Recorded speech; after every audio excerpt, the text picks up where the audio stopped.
All right, guys, now that we have done some creative photography, we're going to turn this photos into black and white photo and submit your work after editing on your phone. If you have an iPhone, it's going to be pretty easy. If you don't have iPhone, it's still going to be easy. We are going to use several tools here that's going to help us with making it black and white. Now, first, we need to talk about composition. What's going to make this photo really looking nice and neat?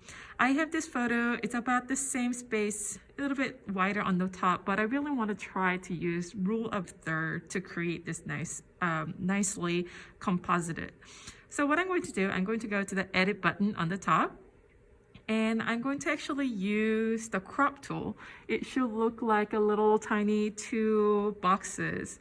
So I'm going to use that crop tool, and I'm just going to move back and forth. Notice it's giving us already a third division here, and we're going to use that. And I'm going to sort of edit my photo to where my third line is aligned to my eyes, and that's going to help me make it pretty interesting for viewers to look at. So I'm pretty satisfied with this crop. Now I'm going to go ahead and turn this into black and white.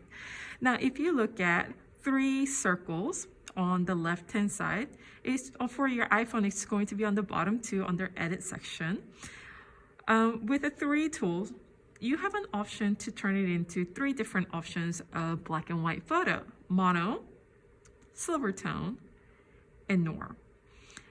It really depends on what kind of photos that you have for you to select, but I like to choose a photo that's going to give me most amount of color variation.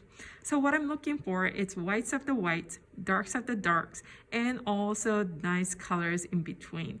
It seems like noir is really giving me pretty nice tones here and there.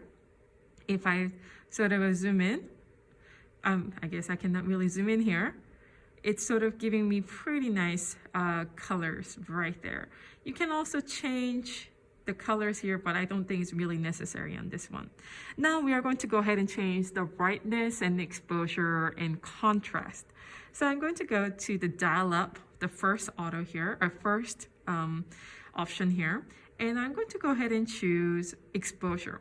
What we do with exposure is really trying to find the whites of the whites and blacks of the black.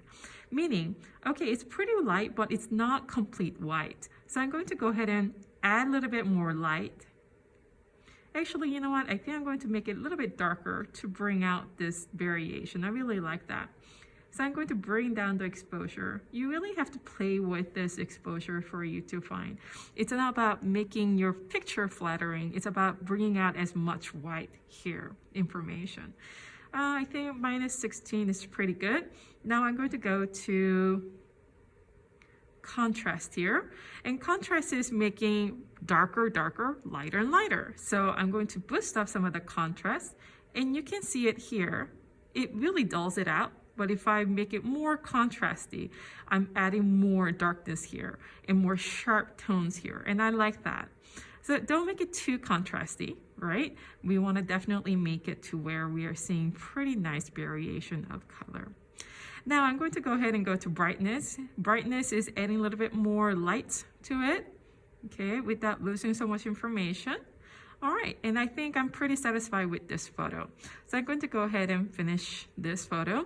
And black and white photo is what we are looking for here. So I hope that you are going to be able to edit your photo, and hopefully we'll have a great photo for us to do our complete portrait drawing. All right.